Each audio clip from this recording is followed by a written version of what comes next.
नमस्कार दोस्तों, आप देख रहे हैं latest judgement with advocate Paresh Puranik. दरअसल आज हम एक इंटरेस्टिंग केस डिस्कस करने जा रहे हैं एक mega infrastructure project Bangalore Mysore corridor के ऊपर। एक तरफ एक पावरफुल कंपनी और दूसरी तरफ एक ज़मीन का असली मालिक। डील बहुत सिंपल थी, तुम हमें लैंड यूज़ करने दो और हम तुम्हें बदले में दूसरी ज़मीन दे देंगे, और अगर वो ज़मीन ना दी तो गाइडलाइन वैल्यू का हिसाब से आपको पैसे देना पड़ेंगे। ये दोनों के बीच में डील तय हुई थी, सब कुछ लिखित में था, सेटलमेंट भी हो गया था, केस ख़त्म।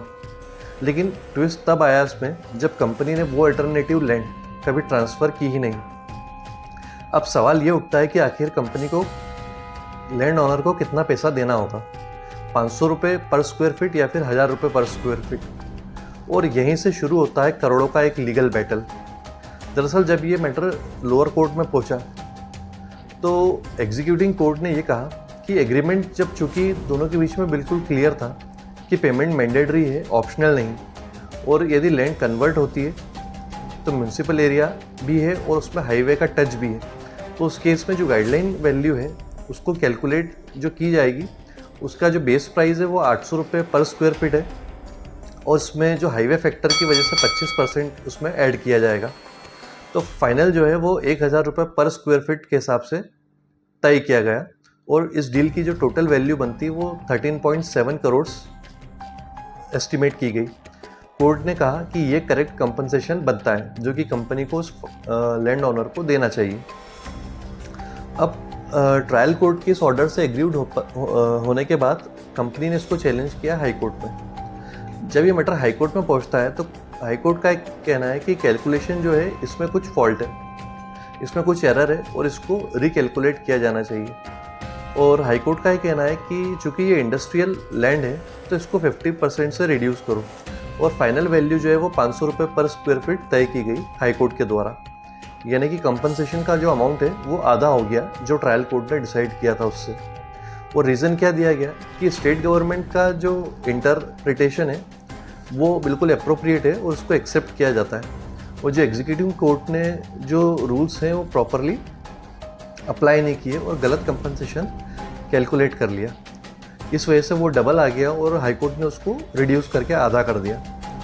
और यहाँ पे जो साइटेशंस और आर्ग्यूमेंट्स दिए गए वो कंपनी की तरफ से ये कहा गया है कि चूँकि लैंड जो है वो अंडर वैल्यूड थी और इंडस्ट्रियल यूज़ की थी, और यहाँ पर एक स्पेशल रूल अप्लाई होना चाहिए, और जो 1000 रुपये पर स्क्वायर फीट के हिसाब से एग्जीक्यूटिव कोर्ट ने तय किया है वो अप्रोप्रिएट नहीं है और वो अनफेयर है। वहीं लैंड ऑनर की तरफ से क्या कहा गया है कि जो एग्रीमेंट है वो चूंकि हम दोनों के बीच में क्लियर था, क्रिस्टल क्लियर था, उसमें कहीं कोई एम्बिग्विटी नहीं थी। गाइडलाइन वैल्यू जो थी वो फिक्स थी at the time of settlement itself, और कंपनी ने डिले किया है तो इसलिए अब कंपनी को फुल पेमेंट करना चाहिए। अब हाईकोर्ट ने जो कंपनसेशन को रिड्यूस करके 50% पे ला दिया, तो इससे एग्रीड होकर उन्होंने इस मैटर को सुप्रीम कोर्ट में चैलेंज किया। अब जब ये मैटर सुप्रीम कोर्ट में गया तो सुप्रीम कोर्ट ने पूरा गेम रिवर्स कर दिया। कैसे? दरअसल आर्टिकल 227 में जो लिमिट है वहाँ पर जो एक प्रिंसिपल कहा गया है उसको अप्लाई किया गया, और हाई कोर्ट जो अपीलेट कोर्ट नहीं है वो सिर्फ फैक्ट्स को दोबारा एवेल्युएट नहीं कर सकता, ये सुप्रीम कोर्ट ने कहा, और अपने इंटरप्रिटेशन इम्पोज नहीं कर सकता है।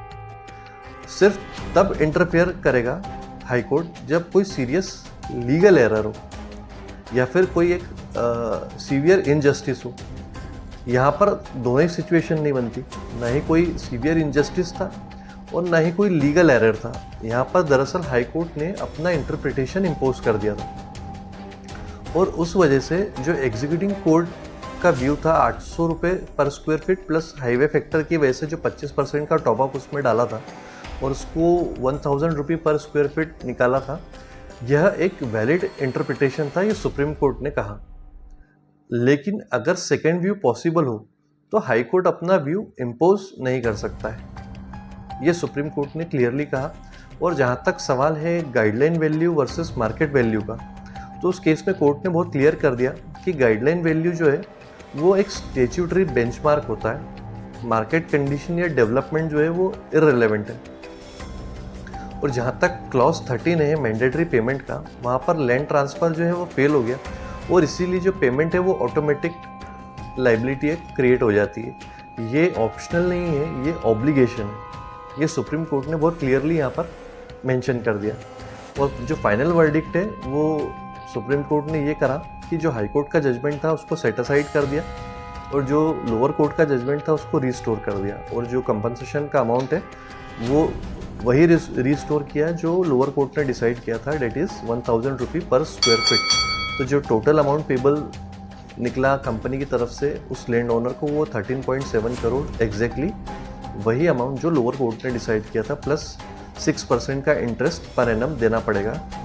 तो यहाँ से सुप्रीम कोर्ट से कंपनी को एक बहुत बड़ा झटका लगता है और फाइनली जस्टिस सर्व किया जाता है लैंड ओनर को। और ये जो केस है ये था Nandi infrastructure corridor enterprise versus B Gurappa Naidu, और ये सुप्रीम कोर्ट ऑफ इंडिया के द्वारा डिसाइड किया गया है। जजमेंट डेट है 30 अप्रैल 2026। अब इसका रियल लाइफ में इम्पैक्ट क्या होता है, देखिए जहाँ पर भी कोई एग्रीमेंट कॉम्प्रोमाइज़ होता है वो लीगल बाइंडिंग हो जाता है। कभी भी दो पार्टी के बीच में कोई एग्रीमेंट यदि होता है तो उसकी लीगल इम्प्लीकेशंस होते हैं, वो बाइंडिंग होता है दोनों पार्टीज़ के ऊपर। और जब भी गाइडलाइन वैल्यू का यदि कोई डिस्प्यूट अराइज होगा तो उसमें जो फाइनेंशियल इम्पैक्ट है वो काफ़ी बड़ा निकल कर आता है। और हाई कोर्ट का पावर उस केस में बहुत लिमिटेड है आर्टिकल 227 के अंतर्गत, और इसीलिए एक क्लॉज जो है यदि उसमें थोड़ा सा भी फ़र्क आ जाए तो वो करोड़ों का अंतर पैदा कर देता है।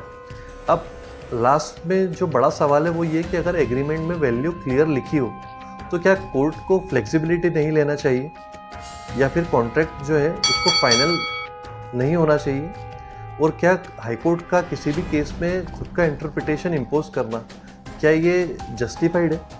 आप इस बारे में क्या सोचते हैं? अपनी राय कमेंट बॉक्स में ज़रूर दीजिएगा। Thank you.